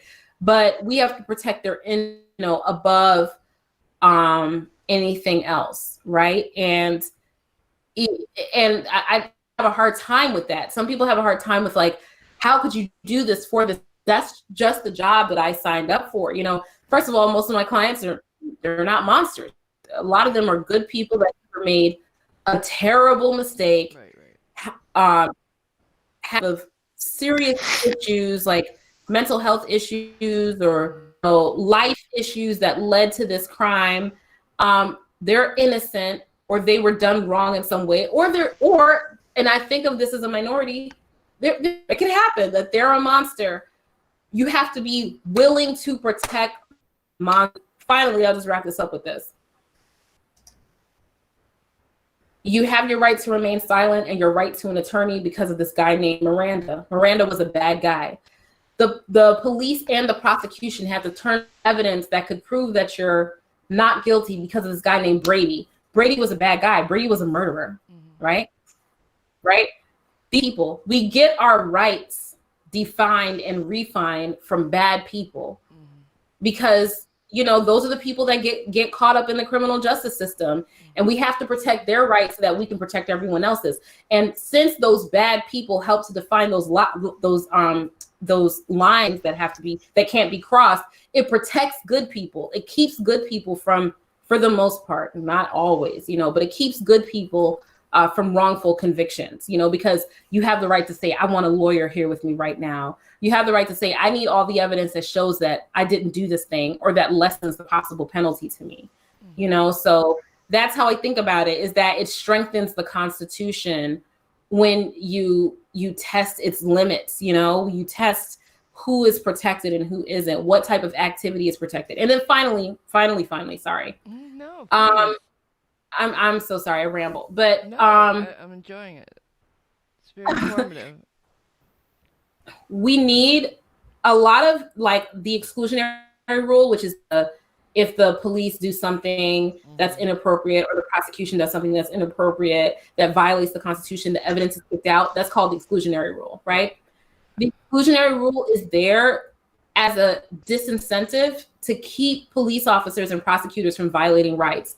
You don't want this bad guy to go on the street. You better make sure that he has his lawyer when you're questioning him. That's on you. You want to make sure that this evidence doesn't get thrown out. You better make sure you got a warrant. And if you didn't, you run the risk of the evidence getting thrown out, and you had this bad guy in your grip and you let him slip away because you didn't follow the letter of the Constitution.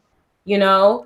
You have this evidence that could potentially show that this is not the guy. You better turn it over. Right. You might believe in your gut that this is the guy, no matter what this evidence shows, but you better let everyone see it, or else your case is going to come back on appeal and could be thrown out, And so it's just like, why risk it? Why, So really what it does is it puts the onus on the party with the burden, which is the prosecution, to make sure that they dot their I's and cross their T's, because without that, there were a lot of like terrible things that were happening to defendants because they didn't have these rights defined, Right. Wow. That's deep. So one last question, and then I'll throw it over to the chat. Yeah. Do you think there's anything that you wouldn't want to defend? Because like, who are you letting back on the street if you win? Yeah. No, I don't feel that way. I understand. Right. Yeah, I understand the question. I get it. There is nothing that I feel that way about, because I feel like if the prosecution has done their job, then no matter how, this is the other thing. If the prosecution has done their job, no matter how hard I fight, he's going to jail. She's going to jail. They're going to prison. They're never getting out, right? I represent people charged with like really, really bad things. And for the most part, they're going away no matter how hard I fight. I'm going to pull out all the stops. I'm going to do all the pretrial motions. I'm going to do all the motions to dismiss. I'm going to do an investigation. I'm going to cross-examine witnesses. I'm going to do this and do that. I'm going to get my own experts. And then if it bears out that what the state said happened is what happened, for the most part, they're not going anywhere, So I feel like I've given this person an excellent defense. And when I've given this person an excellent here's another thing. When I'm giving this person an excellent defense, it actually makes the conviction stand up on appeal. If I threw the case, this is not what you were asking me, I'm just giving an extreme example, but if I threw the case because I objected to what the person is charged with, and I'm like, I'm not going to fight hard for this, Right. this miscreant, I'm not fighting hard for this person. And that comes across on the record. I didn't raise the correct objections. Mm-hmm. I didn't file for a bond review. I didn't do this. I didn't do that. I didn't, file the correct motions. I let evidence come in without objecting to it. I did all this like just lazy stuff and just sat there and let him get convicted. The case comes back on appeal. Right. Or the conviction gets overturned, or his sentence gets commuted because he had ineffective assistance of counsel. The system is designed to reward good advocacy, right? That's something a lot of people, I think, I keep saying this, but I don't think a lot of people realize this. I don't know. Your viewers can tell me that if we as defense attorneys don't do our job and don't fight hard because it's built to be an adversarial system, if we don't fight hard and then that person is convicted because we didn't fight hard, that case is coming back. And that monster, as some people might think of this person, he's getting out. He's getting out. That's a great point. Mm-hmm. That I just didn't think of. Yeah. No, definitely. You made me feel a lot better about defense attorneys. I really had a problem. I did. I gotta admit, it made me like, why would they want to defend these people? But I get what you're saying completely now. Thank you. I appreciate that. Cliff, I'm throwing it over to you now, hon. Okay. So we got quite a few questions here from the chat. So let's start off. We got TS says, I wondered if she works for a public defender's office or she's in private practice. I'm not in private practice. Okay. That's all I'll say on that. I'm not in private practice anymore. Fair enough. Okay. Aaron Osborne asks, how long has she and her husband been married? We've been married since October of 2019. Okay. Mm-hmm. I got a question, actually. That picture on your YouTube channel page, are you guys in Paris there? Yeah. Mm-hmm. Oh, okay, cool. Like our engagement photos there. Yeah. Oh. Mm-hmm. Oh, that's cool. All right. Anna Cheto Maldonado asks, he has a question, burgers or tacos? Oh, tacos. Me too, yeah. Yeah, tacos for sure. Cool. Marianne H., do you ever think of opening a private practice? Also, do you volunteer at all? So I have opened a private practice. It was not for me. It just entailed too much of like me doing my own filing and stuff like that. And I hate that. So yeah, no. And then like, I had to get used to asking my clients for money, and I'd never had to do that before. And I'm not asking them, but like demanding that they pay me. And then like I can't eat because I'm like, oh, but like he's having a tough time and I don't want to charge him, like I don't have it in my heart to say like, before I come help you, I need you to pay me first. And literally that is the job of most private practitioners. So I don't have the heart for it. I'm not built for it. What's the other one what's the other question that she asked? Do you volunteer at all? Yeah, I do. I volunteer quite a bit, just both for my legal practice and I volunteer a lot in like my personal life and stuff, like doing a lot of like clinics and things for people that are like getting released from jail, helping those people out. I donate lots of stuff like that. Awesome. Cool. Jackie Randazzo says, question for Natalie, do you watch any lawyers on YouTube? Yeah, I do. I can't think of their names right now, but probably like all of the ones that do the sovereign citizen stuff. I watch them. Artie? Leonard French? I watched Artie. I don't think I watched Leonard. I can't think of the other guy. He's no, I'm thinking of the copyright attorney. My bad. Go ahead. There's this one that does he's always in his thumbnails like standing on a ski slope, but I can't think of what that guy. Yeah, I just found him. Okay, yeah. He's funny. Him. Yeah. I like him a lot. He's real funny. And then this other guy in his thumbnail, he's like drinking a cup of coffee. I'm terrible with names, but those are the guys. His friend. What's that guy? The sip thing. Joe Palmetto. Common Sense Academy. Yeah. I like him. He's a lawyer, right? I think he's a lawyer. Yeah, he is. Yeah, he's a lawyer. Yeah. Great. I like him. Yeah. Cool. Brendan Riley says, "Gee whiz, as a fellow New Yorker, what high school was it?" Oh, it used to be called Andrew Jackson, and then it got that Andrew Jackson got shut down, and it was turned into 4 schools that were called a campus magnet. And I was in the law and government school. There was also a humanities school, which was humanities and the arts, business, and then a science school. It was 4 high schools in one building. Oh my God, really. Mine was exactly. Was that. it? Really? Yeah. That's crazy. Yeah. Wow. That's what it was. Parallel. And then it shut down. It was a great school. I really enjoyed it. But then and it was small too. There's 250 people per class. Yeah, for us it was super small. I think you could. I was looking at my old like high school graduation program, and you could fit all the graduates on one page. Because all together, all 4 years of high school, there was 1,000 people tops. Yeah, that's small. Yeah, ours was kind of like that. Yeah. Good. Mm-hmm. Yeah, my high school had 1,500 kids.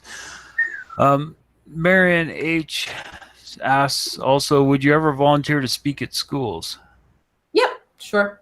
I would. Great at that. You would be. Oh, yeah. I love talking to young people. Cool. Keeping It Criminal says, any experience with attorneys who skirt the line or break the spirit of attorney-client privilege? Yes, all the time. People do it all the time. I'm not a fan. I mean, just now I told you about a situation, but I didn't tell you about anything that he and I ever talked about, in private, right? And I would never do that. But people do it and they shouldn't, and they get in trouble for it, and it happens. Do they talk to like other attorneys about like that? Like, I don't even consider talking to other attorneys as especially not people that are like you work with or whatever, especially if you're in the same office or the same firm, like you're all representing the same clients. Yeah. I more think of it as like it's like trash talking, and then my client said this, and then he said that. What? Yeah. I don't like when people do that. I don't like that. Okay. Wanda Morales asks, maybe the question was asked, but what made you study law?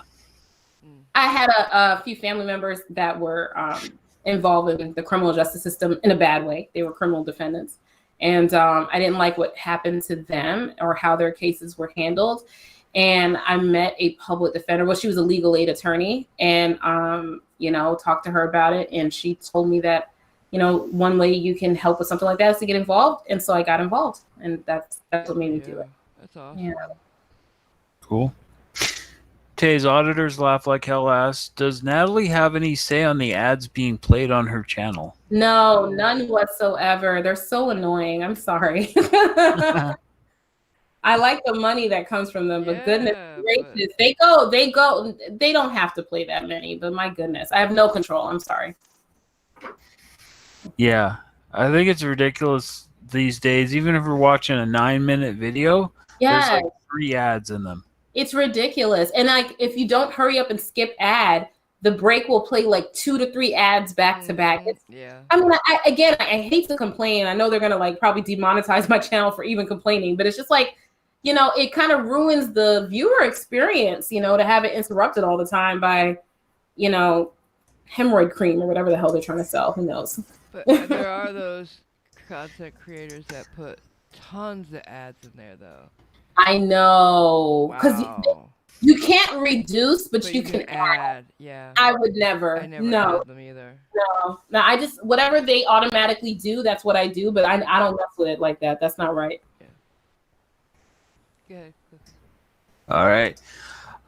Next one, Laverne Rebels asks, I'm a paralegal by trade in North Carolina, and I would like to volunteer to help out in the legal field. How do I go about this? Oh, neat. Oh, that's so cool. Contact the public defender's office in North Carolina, your local public defender's office. Ask them if they need a paralegal intern if you want to volunteer, and that would definitely be a good way to get in the door. Mm-hmm. Or your legal aid or whatever, like whatever nonprofit organization that there is that offers legal services. Ask them if they need a paralegal volunteer. Cool. Good for you. Cool. What was your name? Yes, that's awesome. Laverne Rebels. Good for you, Yeah, Laverne. Laverne. All right. American B. Savage says, did Natalie and Marvel Girl think a box from my cookie dealer would make for a valid engagement ring for a 20-year relationship? Cute.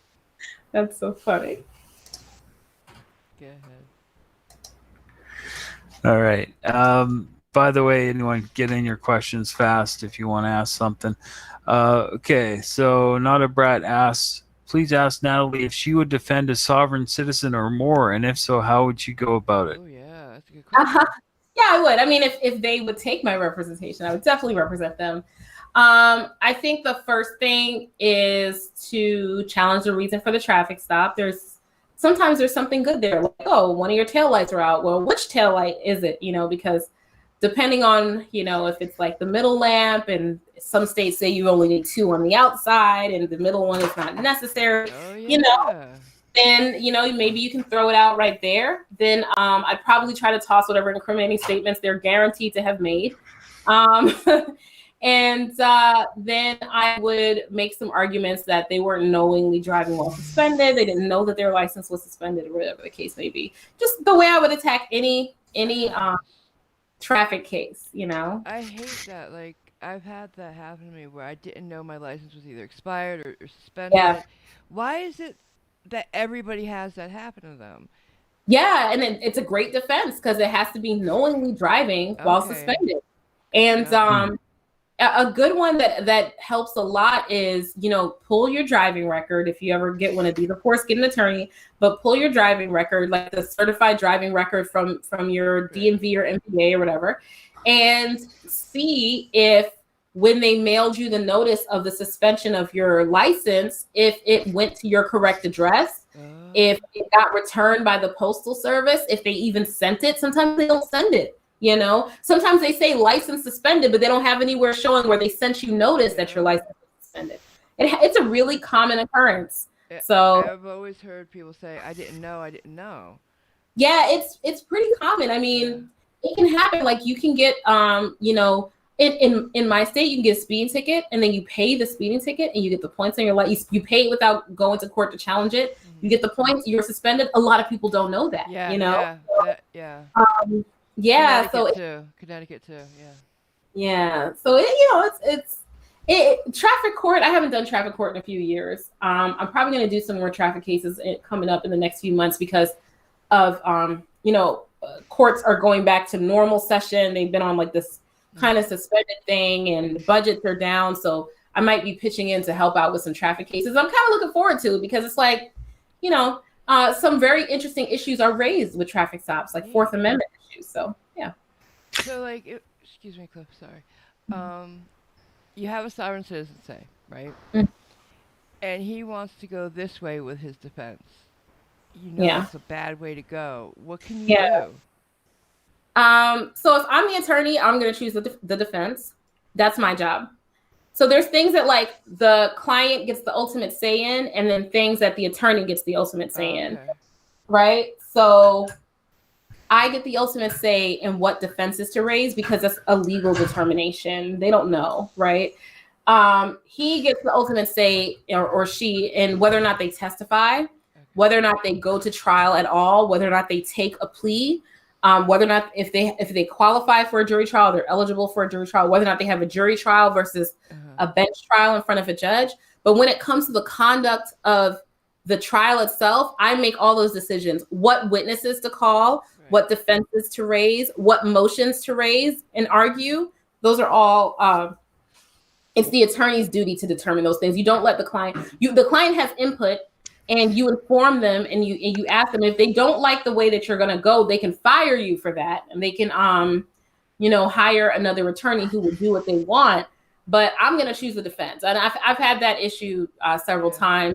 I try to, it's a collaborative thing. I'm not trying to browbeat my client. I want them to work with me. I want to work with them, so I try to work with them to get them, to my side. I listen to their input. Sometimes maybe the client like has a novel idea I didn't think of. I'm like, you know what? We're going with that. That can happen. But ultimately, I make that decision, Right. Okay. Mm-hmm. Mm-hmm. So obviously, client's not going to tell you what to do where you're uttering the words, Your Honor, my client was not driving. He was traveling. Yeah, no. No, don't ever. No. No, that would never happen. That would be funny. All right. So Radical the Unhallowed Knight asks of the lawyers on YouTube, does she watch the lock-picking lawyer? Oh, sorry. That's okay. The lock-picking lawyer? No. I love him. He can get through any lock in seconds. He's Are really you serious? good. Oh, yeah. I gotta check that out then. That's also kind of scary. Well, he wouldn't be the only lawyer that knows how to commit a few crimes. He really is good. I need to check that out. Cool. Last one we have here, Keeping It Criminal, says, I'm currently in my last year for BS in CJUS, thinking of a master's path, but I don't want to be a lawyer or police officer. I'm just interested in the concepts. Any suggestions? Mm-hmm. Well, it depends. Learning for the sake of learning, I'm all about it. Don't rack up debt to do that, though. I would get some real life experience first. If you would have to take out loans or anything. If you don't have to take out loans, keep going. Learn as much as you want. Some people have this weird, like, oh, you don't need all that schooling. No, if you enjoy it and you're love learning the concepts, keep going. That's how I think about it. And then you'll be like probably some like consultant or something like that and making way more money than me. So just keep going. Cool. I'm sorry. Well, you guys freaking out. It's okay. Cool. You guys have any more questions? Get them in soon. That's everything I have. So I have a question. I hope it's not too deep. Death penalty. Where do you stand with that? Too deep? I'm sorry. You don't have to answer it. No, I don't mind answering it. Your viewers know, my viewers know. I talk about controversial things. Cool. I'm against the death penalty, and I'm against the death penalty knowing that I am a like a kind of like vengeful person. In that, like, yeah. Like when I have my lawyer hat off and I'm just walking around the world and I'm watching television, it's like, this guy murdered 3 school children. I'm like, hang him, put him to death, the jail, put him under the jail, yeah. But no, in actuality, there are crimes that are amazingly heinous, and they are irredeemable, and the defendant is irredeemable. But I have several issues with the death penalty. First and foremost, the first thing I always tell people with the death penalty is there was this guy, I think in Alabama or something. His last name was Whittington. I remember because it's like close to my last name. And his house caught on fire. His children were killed. And the what are the forensics for fire called again? The arson forensic analysis said that he had started the fire, that the fire was clearly set, and it must have been him because there was nobody else there, and he killed his children. And so they convicted him of murder, and they sentenced him to death, and he was executed. And then it came out afterwards that the arson report was completely wrong, and that it was an electrical fire, and he did not kill. You can't come back from that. And he was executed. And that is why I'm against the death penalty. Not all cases are that, but too many of those cases can. We're going to learn, like, as science gets better, we learn so many new things. Yeah. Like, about like DNA. Like, think about it. Before DNA, there were definitely people that were executed that they would have exonerated them, And like, false confessions. Those are a thing, like a major, problem. And like people have been executed that are mentally disabled. Like they have like, the ability of a child, but they're an adult. Juveniles have been executed it. You know, like, I just don't think, I think that our justice system is too flawed and too full of human error for us to execute anyone. And so I think that the risk, I mean, we're flawed, we're humans, and it's like the ultimate, you cannot undo this thing, Yes, exactly. you know? So it's like, okay, I don't think that you should be able to execute anyone. The thing that people say is, well, what if in this particular case, you know for a fact this guy did it? This guy did it. It's on camera. We've got DNA. There's a confession. He's, you know, definitely done it. There's no question about it. Why should we not execute this man? Because I believe that that's still murder, and I believe that murder is wrong, right? I just believe that. I believe that it's wrong in and of itself, that the state should not take on that power of taking someone's life. And then finally, it is not the punishment that people think that it is. It is it's a retribution. It's retributive. It's a retribution. You feel better after getting rid of this person, getting them out of here, right? But the data shows that it does not deter anything. So the fact that you could potentially be executed for having committed a murder does not deter people from committing murder. Right, okay.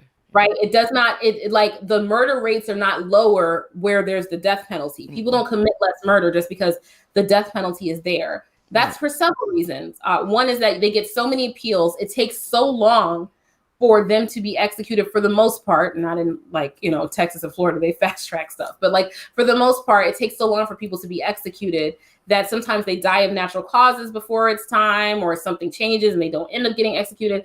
So, like, it's so tenuous to some people that they don't even think it's gonna, like, doesn't affect them. And if you are so evil so as to commit the most evil of crimes, which is murder, you don't care if someone's gonna murder you. So the only thing that we're doing it for is to, like, placate our anger and our disgust with this person for what they have done, but it has no effect on us. So we are, as a society, are committing murder. We're drinking the poison, expecting someone else to die, right? That's how I see the death penalty. I get it. I understand the impulse. I don't judge people who are pro-death penalty. Like, I used to judge people who were pro-death penalty, but then the older that I got, I was like, nah, man, some of this stuff is, like, terrible. Like, I get it. You know, I get why you might want to take them out. But for all those reasons, I am still against the death penalty. And I would like to see it, you know, not happen anymore. I've seen too many situations where, you know, oh, this guy that was executed, like, he's been abused his entire life. He was basically turned into an animal by his circumstances. He never stood a chance, you know, and had society or life been better to him, this would have never happened. Does that excuse what he did? No. But does that mean that we kill that person? I just don't think so, for me. But again, I go with whatever you believe in. I just don't believe in that. I can't be for it. I have to say, the seeing people, especially recently, 20, 30 years they've been on death row, and then they got released because they found it wasn't them. That scares me. That scares me that we could do that, and you can't, like you said, you can't come back from that. Yeah, you can't reverse that. Never. You can never undo it. And in some states, you can execute someone for felony murder, and, like, that is, like, I'm really not okay with that. So felony murder is like, you didn't pull the trigger, but, like, okay, say, like, you were at we're gonna go commit a robbery, and you're the getaway driver. You stay in the car the entire time. But I go inside to do the robbery and I kill somebody. You didn't even know that I did it. I take off, I go, you find out later, you get arrested. They charge you with felony murder because if you had not been the getaway driver, that person would have never died, right? Oh my God. Right? You can be executed for that. Oh, wow. There are people that have been executed because they were the felony co-conspirator, meaning they weren't the shooter, and then their co-defendant without prior knowledge, who actually did the killing, right, who actually pulled the trigger, they have been not executed because they did a deal or something. There's a case that one of the most recent people who was executed before Trump left office. It was this guy, I cannot think of his name right now. That's sad, I can't think of his name, but I can't. But anyway, he was the co-conspirator in a felony murder. It's something very similar to that. He did not pull the trigger. His co-defendant who pulled the trigger is still alive and will not be executed. He got life in prison because he took the deal. And then the guy that was executed just a few months ago, he did not pull the trigger and he was executed. So it's just like, there's too much. How is that right? In my opinion, it's not. In my opinion, it's not. Yeah. So that's just how I feel about it. And again, I get it, but it's like our society is not. We're just like, we're not perfect. We're not without prejudice. And I mean that, I don't mean prejudice in like the, the trigger word, like that's how, I mean, just like in the baseline of the word, like we have prejudices against people that are poor, that have illness, that are rich. Yep. We have all types of preconceived notions about people. We're not without those things. We're not a completely egalitarian, fair society. There's just no way that a punishment like that is going to get doled out fairly. And then there's just too much room for error. Like that Whittington guy from like, I think it was like from the 70s or 80s or something like that. Them finding out later that he didn't actually kill his kids and they had already executed him. That put me off the whole enterprise right there. Like I couldn't get into it. Yeah. That's crazy. Oh my God. Cliff, did anything come in, hon? Yeah, a couple. Okay. Irish Stew just says, could you please thank Natalie and Marvel Girl for a completely fascinating show? Smiley face. That's so sweet. Thank you. And Laverne Rebels again asks, in the UK, they have a position of practitioner of law. They do everything a lawyer does except argue a case before a judge. I'm wondering why we don't have this here in the US. That's interesting. It's like a practicing nurse. Yeah, that makes sense. Yeah. Yeah, I mean, we have paralegals, but they don't really do that. They don't do that. All right. Well, that's it for what I have. Okay. Well, thank you so much. This has been great. Thank you so much. I have truly enjoyed this. I knew it would be a lot of fun, and it was. So thank you. Thank you. I didn't know what to expect, and this was like amazing. I had such a great time. Thank you so much. I'm so glad. I really enjoyed talking to the people that I watch, because I watch your channel. It's like, oh, good, she uploaded something, and I go over right away. So that's so awesome. Thank you. All right, then. If nobody has anything more, I want to thank you very much and hope that you come back again. Maybe hang out with us when we play bingo or something. I don't know. Oh, that sounds like fun. Yes. Cool. Yes. Absolutely. All right. Well, thanks, everybody. You want to plug anything? Anything you have to say? I got a new video going up tomorrow, which I was trying to put up today, but like I'm getting better at my editing, guys. So like, I have some little things popping up in the video. So that's good. And because, I try to invest back into these people that have invested in me. And I think I'm almost at 15,000 subscribers. And already? We just did. It's crazy. Amazing. Good for you. It's crazy. Hold on, let me check it. I think it's almost there. I am. You are growing as fast as Schrodinger. 14,825 subscribers. Wow. Radical he's really good with math. Yeah. Can you check it out? Who's growing faster, her or Schrodinger? Because I think you are. Even faster than Schrodinger. And he was blowing everybody out of the water. He's amazing. I mean, he's got it down. He has got it down. His videos are quick and pithy and funny and just, he gets them so good. And like, he definitely has his lane there. I don't know what's what, but all I know is thank you. Thank you to everyone that tunes into my channel. I appreciate you because I know that my viewpoints are a little bit different than everyone's. And sometimes we agree, sometimes we disagree, but I have such a great community of people that like have interesting adult dialogue. I love it. And thank you so much for having me. Yeah, take care, Natalie. Thanks for coming. So much. Okay, bye. Good night. Good night, hon. Bye. That was great. Oh my God. So thanks everybody. Yeah. Cliff, you have anything you want to say? Yeah, thanks, Beverly. I love you too. Love everyone else. Thanks everyone for coming. Thanks for your questions. It was a good time. Yeah, I really enjoy doing these interviews, and if you have anybody you think you would like to hear from, let me know. I'll reach out to anybody. I love talking to people. And yeah, on that note, I'll say goodnight too. We'll be back. What's today? We might no. Veruca's not leaving tomorrow, guys. So she's leaving a week from tomorrow. So I probably won't be back tomorrow. Maybe I will. But Monday we'll be back. Just to hang out with y'all. And I'm working on getting a video out. I swear to God, I am. I know I haven't said it for a while. Are we streaming on Tuesday too? No, I thought we switched to Monday, Wednesday, Friday. Oh, because Tuesday is. I thought we were doing one on my birthday. Yeah, I'm sorry. You're right. Tuesday is Cliff's birthday. How could I forget? I'm so sorry, Cliffy. Yeah, of course we're having a birthday party for you. It's not even a question. So, yeah. So, Monday and Tuesday you're going to have us around. Tuesday's going to be a birthday party with different kinds of games, probably. So, yeah. I can't wait. Yeah. See you then.